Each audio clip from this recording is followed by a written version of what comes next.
Hoje para a Igreja de Albufeira é um dia de festa, porque vai haver batismos. Logo, eu olho para vocês e vejo com cara de chuva. E há bocado na escola sabatina foi dito que alegrei-me quando me disseram: eu queria ver um sorriso.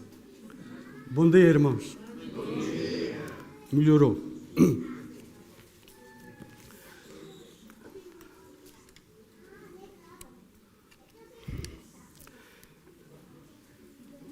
Se não houver oposição durante a semana, eu penso que seja, como membro da Igreja, o último culto que eu faço.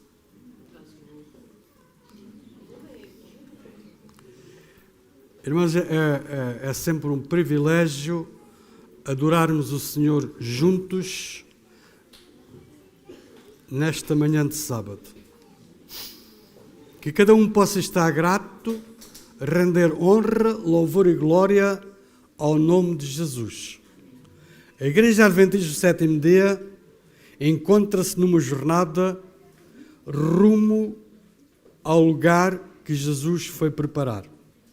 E estamos quase lá. Amém. Jesus vai voltar. E o apelo é: prepara-te. Porquê? Porque Deus deseja que deixe de haver adventistas na terra. O seu propósito é que possamos chegar à Canaã celestial logo, logo, logo. Foi uma introdução.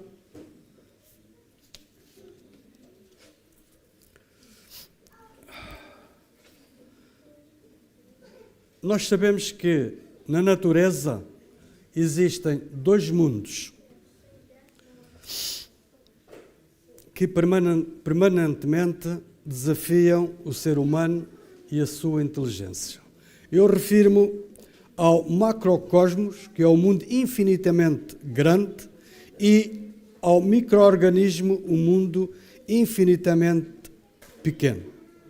O maior problema neste momento para os cientistas são, até certo ponto, o mundo feito de coisas pequenas e aparentemente insignificantes, que dão o nome de micro-organismos. Porquê? Porque as coisas pequenas, no seu tamanho, podem tornar-se grandes em suas consequências. Vejamos. No campo da medicina, há uma variedade de micro-organismos invisíveis a olho nu, que são responsáveis por doenças terríveis, algumas delas fatais, tal como o vírus da malária, do câncer, da sida. São micro-organismos tão pequenos, mas de tremendo poder destruidor. No campo da física, temos o átomo. É a partícula tão pequena, é a parte mais pequena da matéria, como nós sabemos. Hoje, mesmo com tanta tecnologia, é difícil ao homem ver o átomo, mesmo com o auxílio de potentes microscópios. Todavia, ele existe e tem um poder tão grande que, quando desintegra-se, pode destruir cidades inteiras. Os mais velhos vão se recordar, não é? No dia 6 de 8 de 45. O que é que aconteceu no dia 6 de 8 de 45? Todos sabem, com certeza.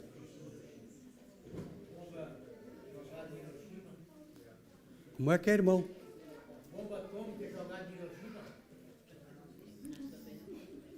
É. Bomba atômica. Portanto, o mundo, antes de chegar a dar resposta ao irmão, o mundo testemunhou uma das tragédias mais tristes do século XX, Hiroshima e Nagasaki, no Japão. Estávamos em finais da Segunda Guerra Mundial, a explosão das bombas nucleares, ou como nós chamamos, o rebentamento da bomba atómica, naquele lugar. E em poucos minutos se tornaram um montão de ruínas. Não esquecendo do mal que trouxe à humanidade, os quais 80 anos já passaram e ainda hoje se fazem sentir naquela parte do planeta. No campo da agricultura.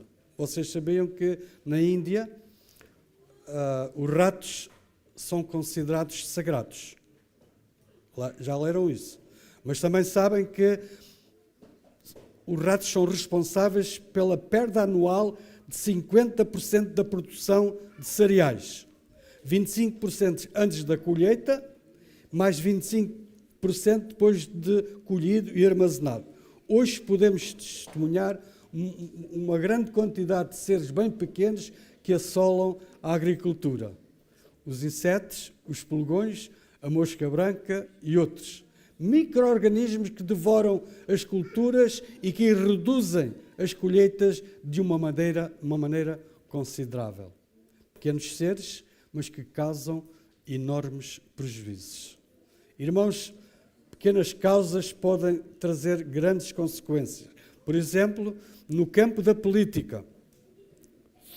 Sabem qual a causa da Primeira Guerra Mundial que despolutou em 1900 e...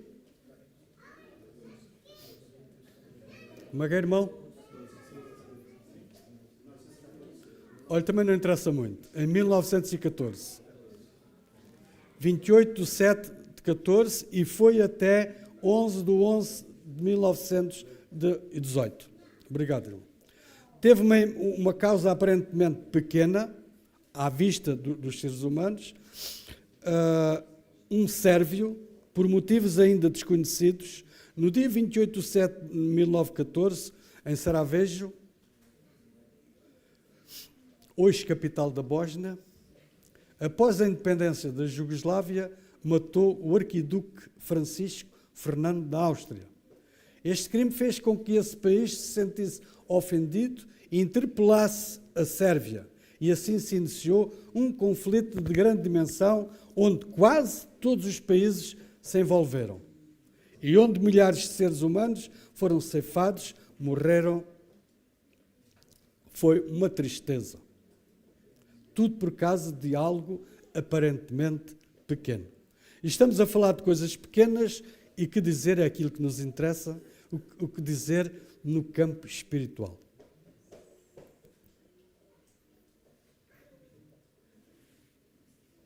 Que dizer no campo espiritual? No aspecto espiritual, as coisas pequenas têm o seu valor, tanto para o bem como para o mal. E vamos abrir as nossas Bíblias. É em Marcos 12, 41, 43. Marcos 12, 41, 43. E eu gostaria que aqueles que já têm as Bíblias abertas, que elas ficassem abertas. Vamos fechar os nossos olhos, vamos fazer uma pequena oração, está bem?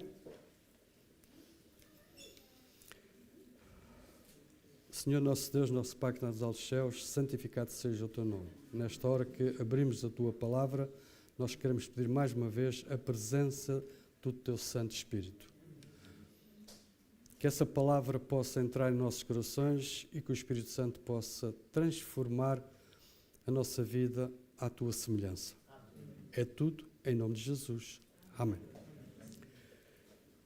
E lemos a história de uma viúva pobre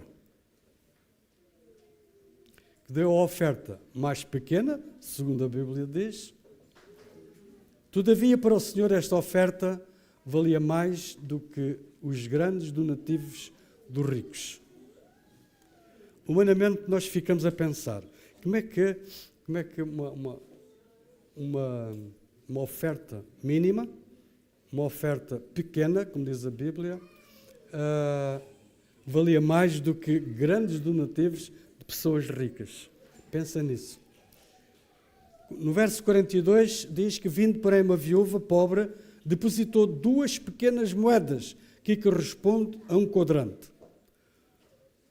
Quadrante era a menor moeda em circulação na Palestina, naquela época. 2 moedas formavam um quadrante.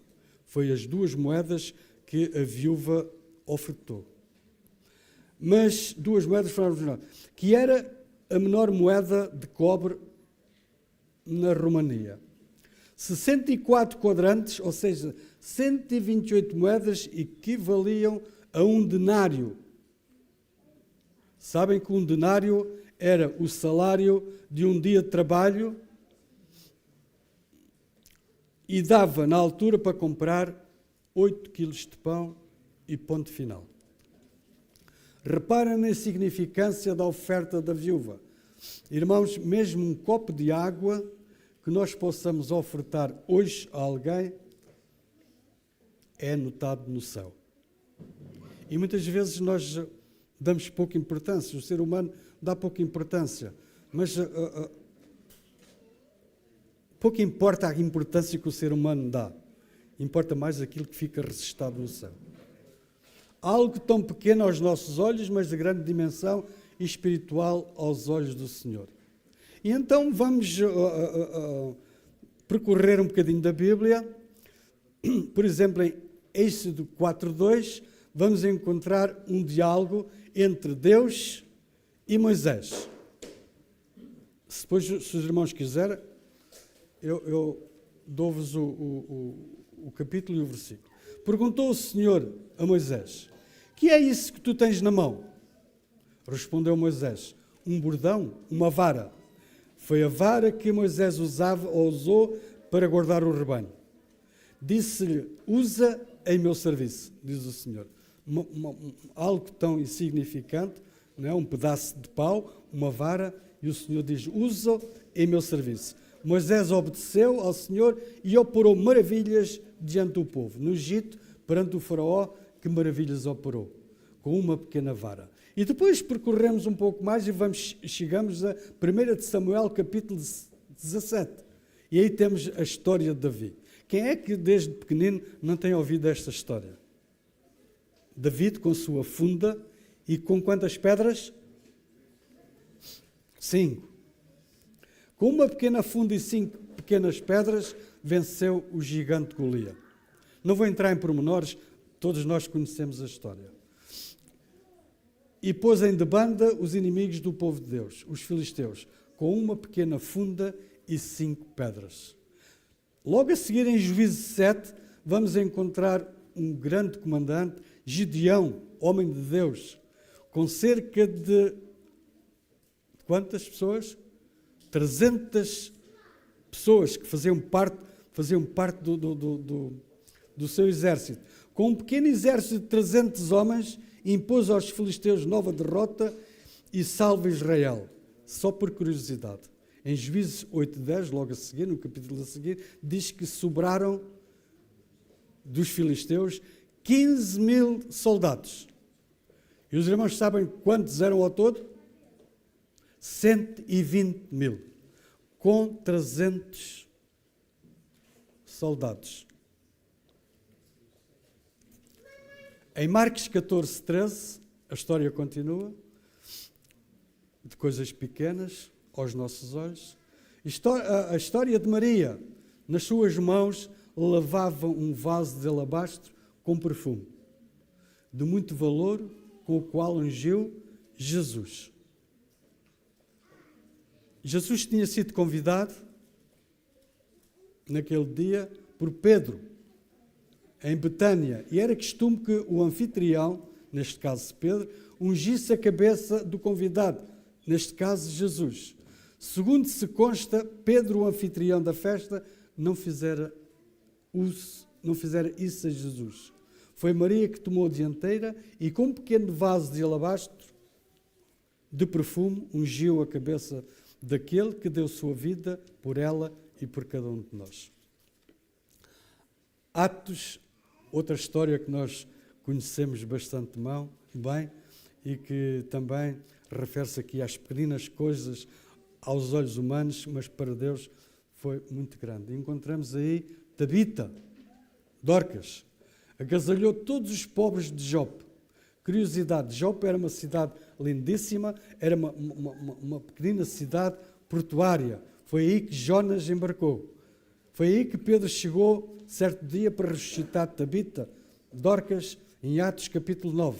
Em relação a Tabita, Dorcas, gestos tão pequenos aos olhos humanos, mas aos olhos de Deus de grande valor. Muitos exemplos bíblicos de atitudes pequenas aos olhos humanos, mas grandes aos olhos do Senhor. Para o crente que está na igreja há anos, não só efetivamente os grandes pecados que o preocupa. Para nós que já estamos há muitos anos na igreja, talvez não seja os pecados volumosos, aqueles pecados muito grandes que nos preocupam, mas justamente aqueles pequenos deslizes de que a própria pessoa muitas vezes nem se apercebe, caso não esteja bem alicerçado à palavra de Deus, ou seja, a Jesus.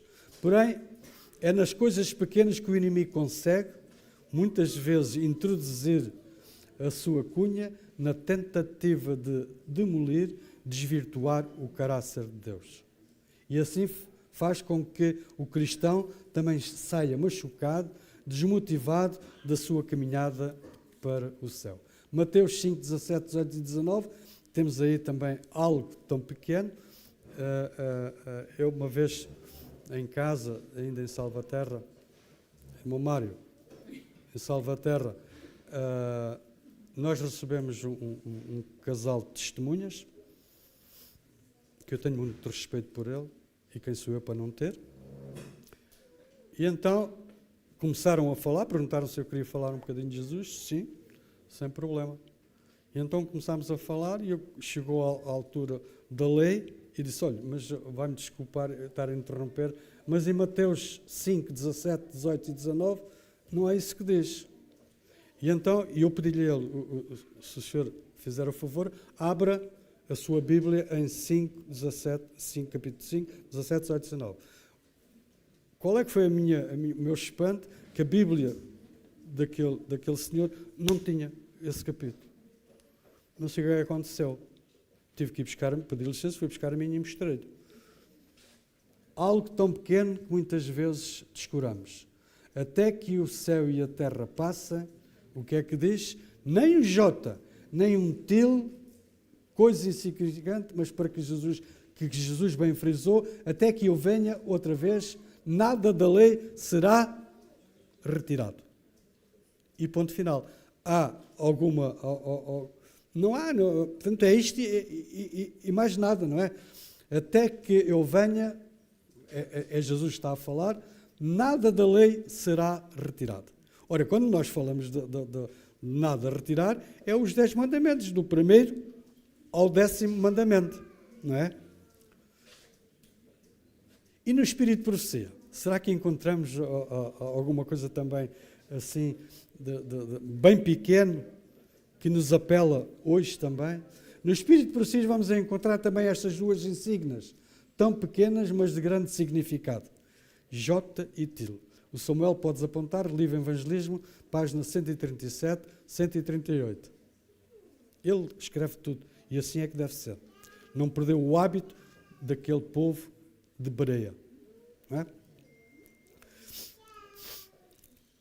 Portanto, neste livro, Evangelismo, na página 137, 138, vamos encontrar algo também referente a estas duas letras insignificantes, que é um J e um til, que hoje também negligenciamos e se faz sentir em muitos cultos de oração. E diz o pensamento assim, que depois os irmãos podem confirmar, para não pensarem que são palavras minhas. Tenho uma mensagem para os que estão com a responsabilidade da nossa obra. Não animeis homens que devem proclamar a solene e sagrada verdade, como eu, graças a Deus, aqui estou a fazer, proclamar a solene e sagrada mensagem com estilo teatral. Nem um jota nem um til de qualquer coisa teatral ou de encenação deve aparecer na nossa obra, dentro do tabernáculo, dentro da igreja. Mas, diz a senhora White, não aproveis tal coisas. Prestem atenção agora. O inimigo acompanhará de perto e aproveitará todas as vantagens que tiver das circunstâncias a fim de rebaixar a verdade pela introdução de demonstrações indignas. Nenhuma destas ensinações, apresentações deve ser permitida. As preciosas verdades que nos foram dadas devem ser pregadas com toda a solenidade e com santa reverência. Aqui, ao contrário de Mateus 5, Jesus diz, até que eu volte outra vez, nem o J nem o til se deve retirar da lei. No espírito de profecia, teatro ou encenações, diz, nem um jota nem um tilo deve fazer parte do plano de evangelização no púlpito. Irmãos, estamos acostumados a apreciar e a valorizar grandes coisas e muitas vezes negligenciamos as pequenas coisas que levam a grandes realizações. Conta-se que um grande líder nacional, que outrora fora muito pobre, ele não tinha grande vulto na sociedade, tinha o bom hábito de ir com muita frequência a um velho armário onde guardava peças de roupa. E aí, de vez em quando ele ia, abria o armário, olhava para aquelas roupas que tinha usado quando era mais necessitado, mais pobre, e fazia uma prece. Ele diz que olhava demoradamente para a roupa, com que fazendo uma súplica ao Senhor, pedindo sempre que o conservasse humilde e fiel às suas origens, suas raízes e principalmente às suas convicções. É necessário que cada um peça a Deus que nos conceda graça divina, a fim de que tenhamos uma visão correta das coisas divinas e proteção para que as coisas que nos parecem pequenas, sem importância, nós possamos ter cuidado. Por isso, irmãos, não vamos dar razão, não me interpretem mal, por isso não vamos dar razão ao profeta Oséias.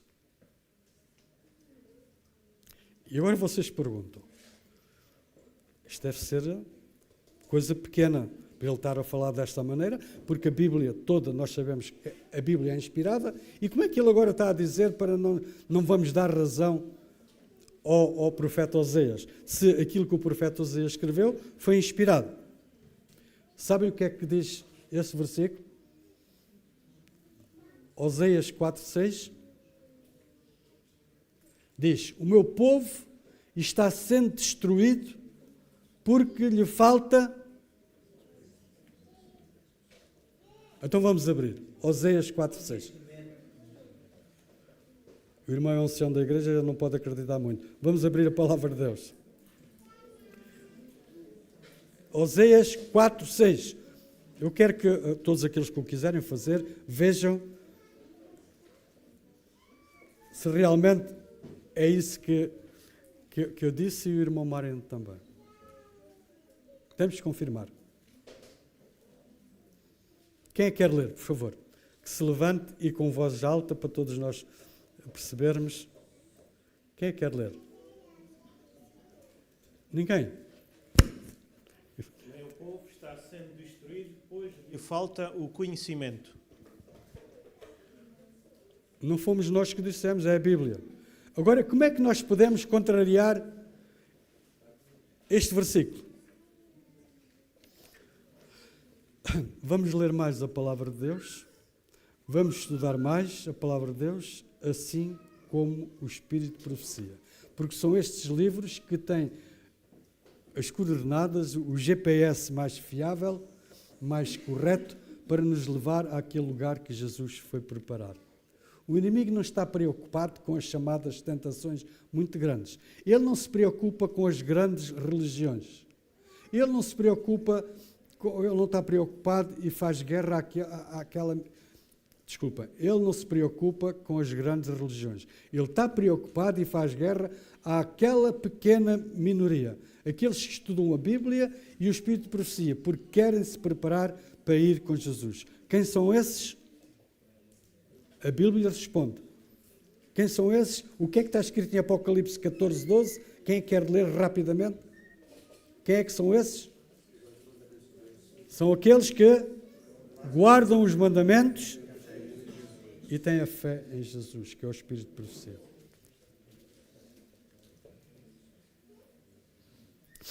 Um apelo. E também vem na Bíblia. Crónicas 7:14. É conhecido, eu já tenho ouvido aqui muitos irmãos frisarem este versículo. Diz: se o meu povo que se chama pelo meu nome se humilhar, orar e se converter dos seus maus caminhos, então eu ouvirei dos céus, perdoarei seus pecados e sararei sua terra. mais claro que isto, que a Bíblia diz? Qual é a nossa função? Como é que nós podemos contrariar o profeta? Ele não fica zangado comigo, que eu já falei com ele logo de manhã. Através do estudo da Palavra de Deus, através da oração. São duas armas. Hoje isto de armas a gente já não ouve muito. A arma, de antes havia, no meu tempo, havia a G3, havia a FBP, havia os helicanhões, etc. Hoje não. Hoje fala-se mais em mísseis. Não é? Hoje a gente liga em mísseis. E Deus deu-nos 2 mísseis para contrariar o inimigo, que é a oração e o estudo da Palavra de Deus. A oração, falar com Deus, estudo da Bíblia, Deus a falar connosco. Se não fizermos ou se negligenciarmos a oração, o estudo da Palavra de Deus, estamos navegando para longe de Deus. E é uma coisa interessante. E com certeza que todos já pararam um bocadinho e pensaram. Quando nós estamos ou estamos desmotivados, ou estamos qualquer coisa que sabemos de antemão que fizemos mal, o nosso pensamento parece navega para longe de Deus. E vocês sabem que isso não é como é que é dizer? Isso não é falso. Nós pensarmos assim quando estamos, desculpem, na sarjeta. Vocês sabem que quando a nossa mente está a vaguear para longe de Deus, o inimigo coloca logo, imediatamente, um barco. Não entenderam? Para levar-nos para mais longe ainda.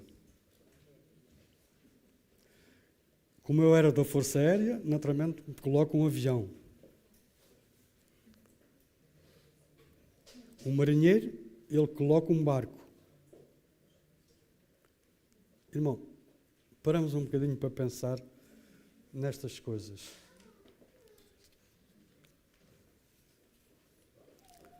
Irmãos, é bom que qualquer sermão que ouvimos possamos fazer como os de Bereia. Atos 17, 10 a 15.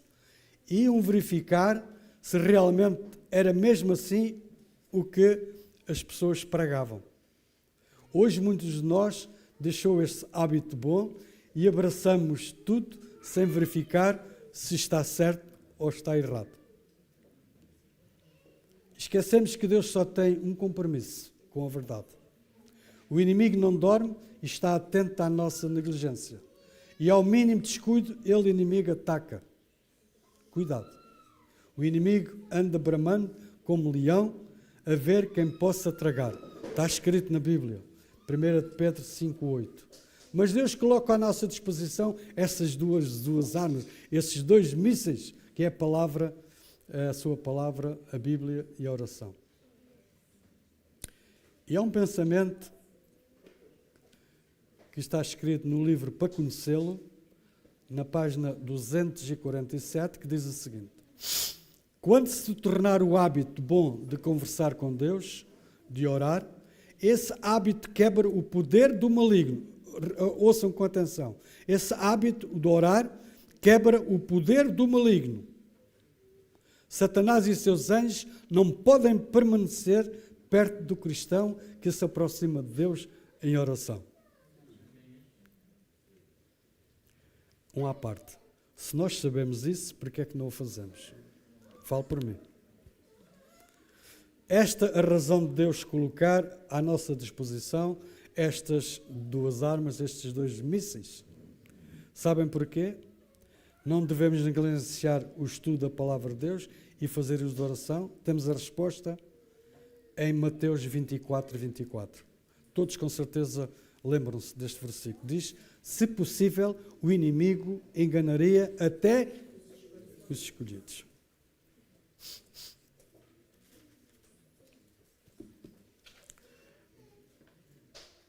Nós estamos a viver, segundo a nossa convicção, de Adventistas do Sétimo Dia, estamos a viver os últimos dias deste planeta.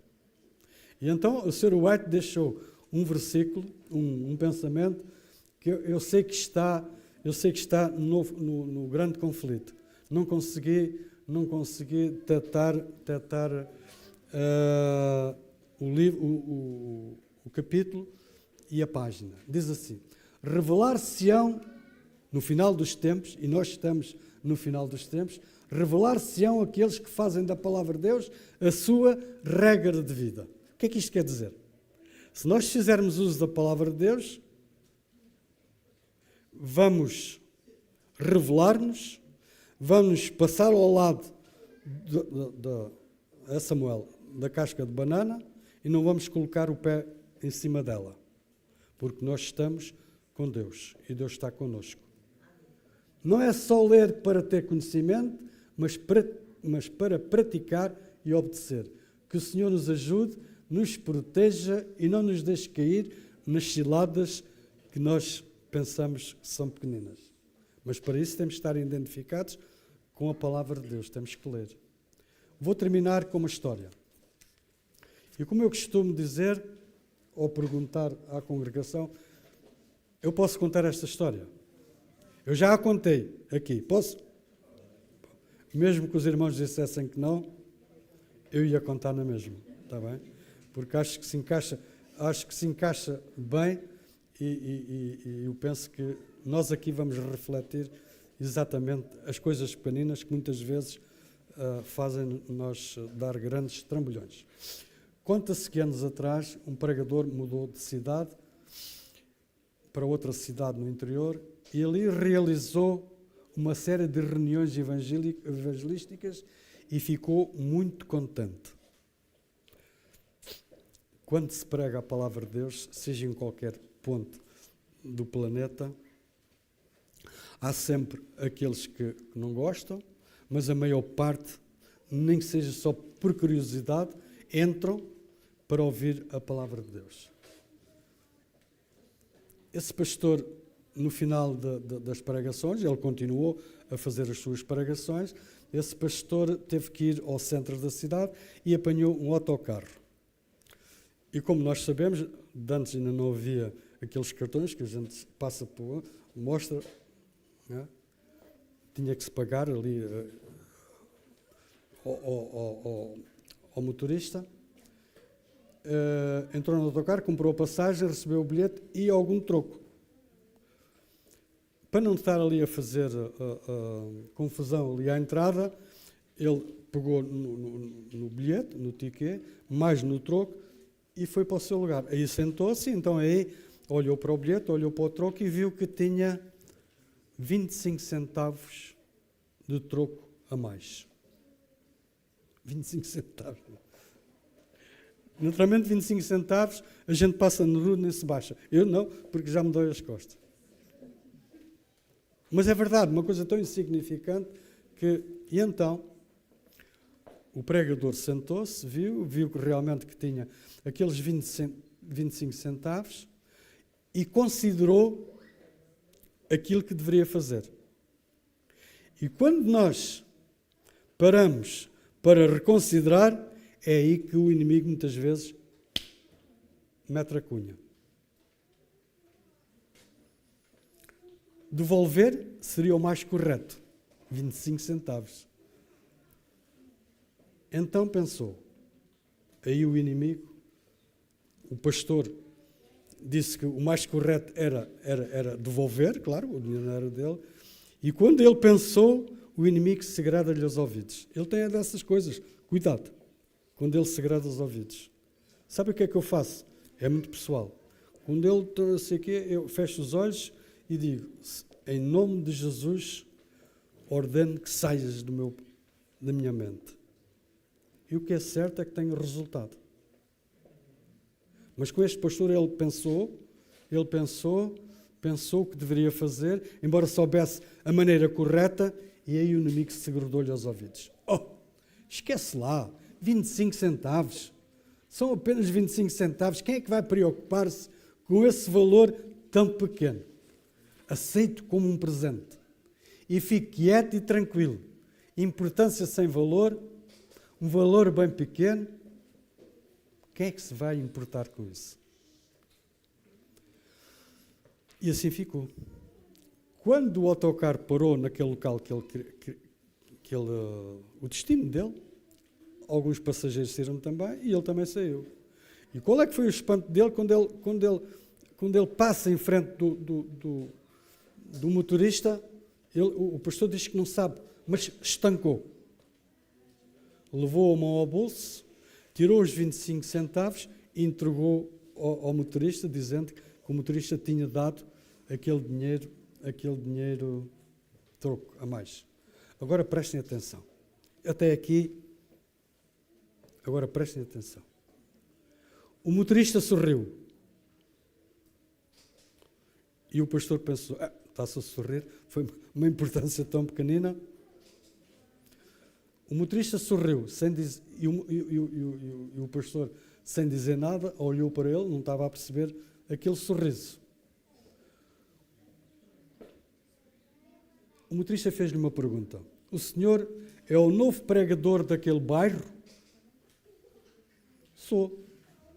Eu tenho pensado em ir ouvi-lo. Mas religiões, pastores. E então fiz-lhe este teste. Entreguei-lhe propositadamente 25 centavos a mais para ver a sua reação.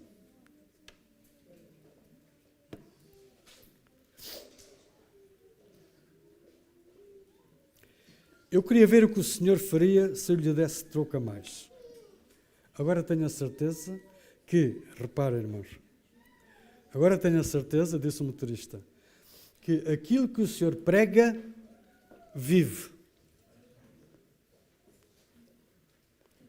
Logo à noite, lá estarei eu e a minha família para ouvir o pastor.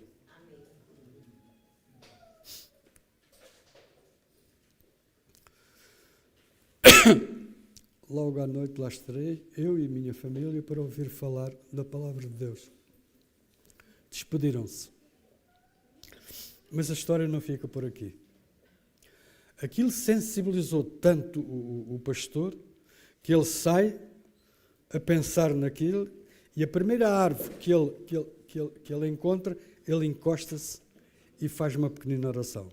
Agora, reparem nas palavras que este pregador empregou. Senhor meu Deus, me perdoa. Quando ele considerou, quando ele pensou, me perdoa, eu quase vendi teu filho porque 25 centavos.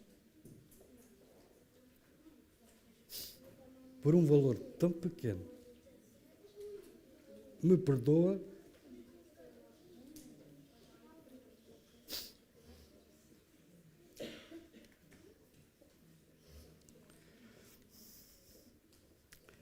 E obrigado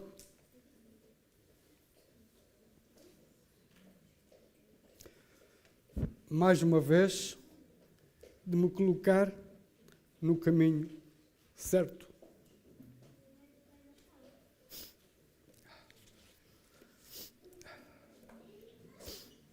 A experiência da oração, bem como do estudo da Bíblia, é uma disciplina que não podemos negligenciar. Acordou, como dizem os nossos irmãos brasileiros, acordou, escorregou. O que é que eu quero dizer com isto? Acordou, colocou-se de joelhos e imediatamente a prioridade naquele momento é falar com Deus. Muitas vezes negligenciamos. É das tais coisas que o inimigo faz logo quando nós acordamos, é fazer com que esquecemos, negligenciamos o estudo da palavra de Deus e a oração. E depois, quando vamos para o nosso trabalho, aqueles que ainda trabalham, é uma correria tão grande que é muito difícil encontrar o Senhor durante o dia. E depois nós falamos connosco, mas logo à noite, quando nós começamos a ler a Bíblia, ao 3º, 4º versículo, já estamos a dormir. De manhã é a melhor hora para ter o relacionamento com Deus e para a pedir a Ele para nos fortalecer. Logo de manhã acordamos, levamos os nossos joelhos ao chão e falamos com Deus. É um hábito bom, muito bom. A oração não é a preparação para a guerra. Escutem, A oração não é a preparação para a guerra, para a batalha, ela é a própria batalha contra o mundo, contra aqueles que nos rodeiam e contra o nosso eu. Ela é a própria batalha contra o mundo, contra aqueles que nos rodeiam e contra o nosso próprio eu. Façamos uso da oração, se já o fazemos, façamos ainda mais. E quanto ao estudo da palavra de Deus, como estamos com essa disciplina? Atenção, nunca ouviram falar, Samuel, da coreografia do crente? Já ouviram falar da coreografia do crente? Um artista de cinema ou de teatro, ele faz muitas personagens, não é? É uma coreografia.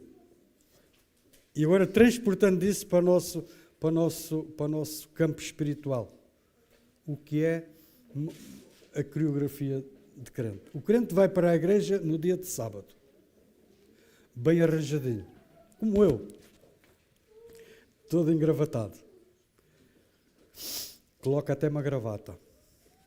E nunca esquece da sua Bíblia. Ele nunca esquece da sua Bíblia. E caminha para a igreja. E os vizinhos já gostam, todos os sábados aquilo acontece. Ele, olha, ali vai o Vítor, ali vai todo arrumadinho, vai para a sua igreja, leva a sua Bíblia debaixo do braço. E vai ele todo engalanado, todo encapuçado, de crente. Agora ouça, isto é que interessa. Acaba o culto, regressa à casa, coloca a Bíblia na estante. Ficando ali até ao próximo sábado. Eu estou convencido que isso não acontece. Não acontece com ninguém que aqui está nesta sala hoje. Se acontece, somos crentes e não cristãos. Qual é a diferença do crente e de um cristão? O crente acredita, é crente em algo. O cristão acredita e obedece a Jesus Cristo. A diferença é essa. Isto é a coreografia de crente, não de cristão. Fazer passar-se pelo que não é. Nós somos adventistas do sétimo dia, a palavra tem que ser usada diariamente e pelo estudo que Deus fala connosco e nos transforma. Não queremos ser apelidados de crentes, mas sim de cristãos. Essa é a diferença. Crente segue o mundo, cristão segue Jesus Cristo. Que cada um de nós possa sentir-se nos braços de Jesus. Um Deus tão grande, que se preocupa com uma criatura tão pequena nesta terra. Já imaginaram? A Laura vai cantar. Durante o hino, eu fazia um chamado aos irmãos que, se quiserem, fechem os olhos e meditem e reflitam nas palavras deste hino. E que possamos fazer um compromisso com Deus. Senhor, a partir de hoje o estudo da palavra e oração, jamais vou negligenciar. Vamos ouvir a Laura e vamos meditar, refletir naquilo que ela vai cantar.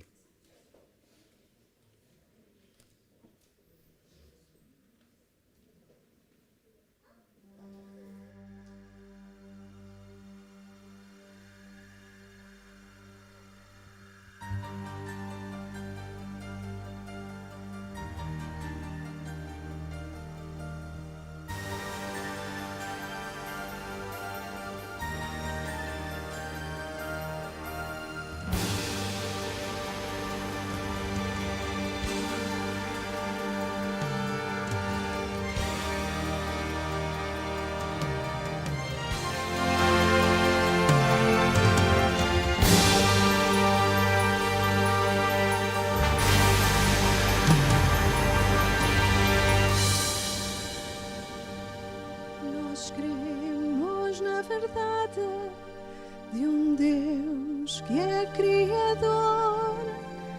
Nós cremos na verdade da Trindade em um só Deus. Nós cremos que a Bíblia é a palavra do Senhor. Nós cremos que o Filho sua vida entregou.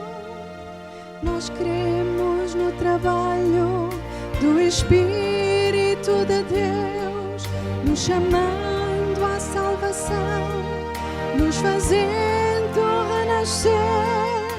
Nós cremos no batismo pela água e pela fé. Nós cremos na verdade, na saúde, no viver.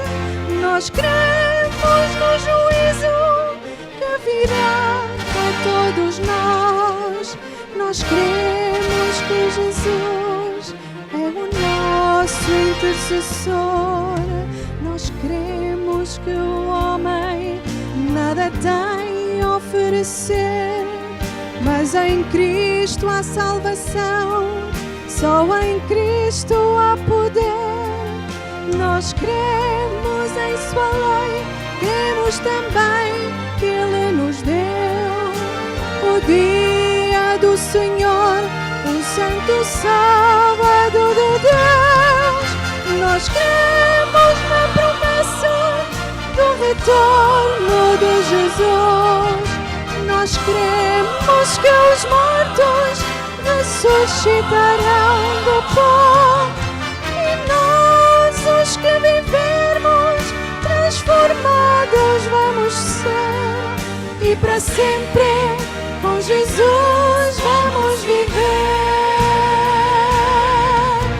E mesmo que a terra se revolva em seu lugar, e mesmo que as montanhas nos atirem para o mar, nossa fé não sofre danos, pois está firmada em Deus. Temos fé na promessa que nos fez.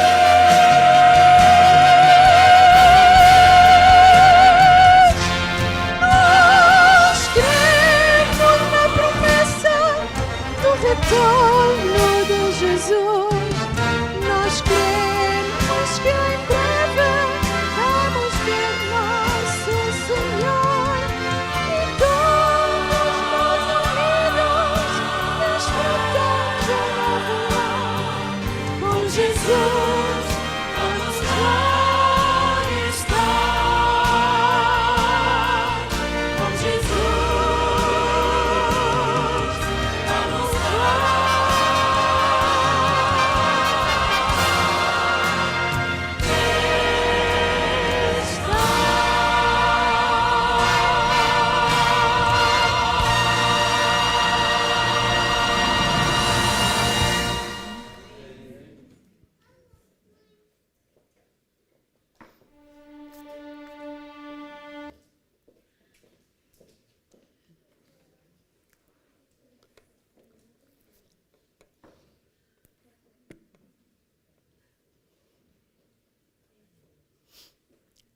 A nossa arma para o tempo final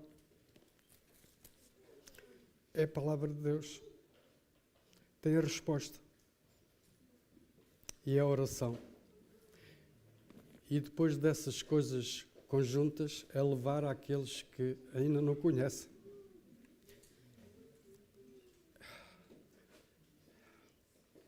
Eu vou-vos contar algo que aconteceu esta semana. Eu estive no Conselho da União e depois um irmão russo. Eu fiquei durante a noite com um irmão ucraniano no quarto e o irmão russo foi-me levar ao combate, mas eles dão-se bem. Não... É uma curiosidade. E depois eu digo assim, mas eu estive aqui um final de semana, o que é que eu fiz? Então, na Estação do Oriente, ainda tinha um pedaço de tempo, vi um padre. Digo assim, olha que interessante. E se eu fosse falar com o padre? O que é que os irmãos acham? Eu fui. Eu vi que ele andava lá com um papel na mão. Chego ao pé dele. O senhor anda preocupado com alguma coisa? E ele começou-me a falar em espanhol. Eu disse, olha, agora a caldeirada está arranjada. Mas assim, um espanhol assim que se percebia. E eu perguntei-lhe de onde é que ele veio. Eu disse, sou padre na Venezuela. Okay? E então vim a Portugal para ir visitar Fátima e a Virgem Maria. Eu, quando ouvi aquilo, e como adventista, eu sou adventista do sétimo dia. Deus igual, disse-me ele para mim, já meti o pé na argola, fui assim tão brusco. Mas não, mas depois nós falámos, eu disse, olha, Deus é único, nós filhos é que naturalmente não somos, porque uns obedecem e outros não. Mas pronto, ele não sei se ele compreendeu-se não. Estive um pedaço grande com ele, paguei-lhe um lanchinho que ele não tinha comido nada. E depois fui com ele lá aos escritórios dos comboios, não é? Para me dizer onde é que ele devia sentar. Entramos no comboio, ele vinha para o Algarve também, para o Olé, e fui colocá-lo. E ele só dizia, passava por toda a gente, agarrava o meu braço, muito amável, muito amável. Eu não sou amável, sou Vítor. Mas é engraçado, eu tenho orado por este. Eu nunca lhe chamei padre, eu chamei José. Ele chamava-se José.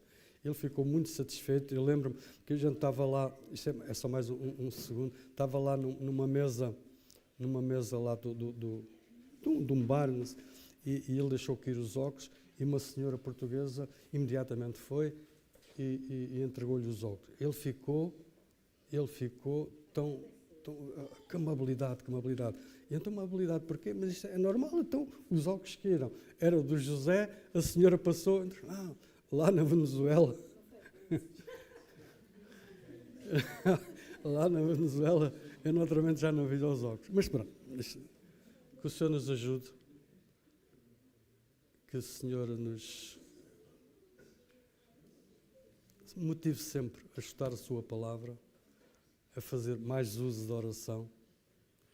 E se nós fizermos isso, nós temos amor àquele que nos rodeia e vamos levar-lhe a palavra.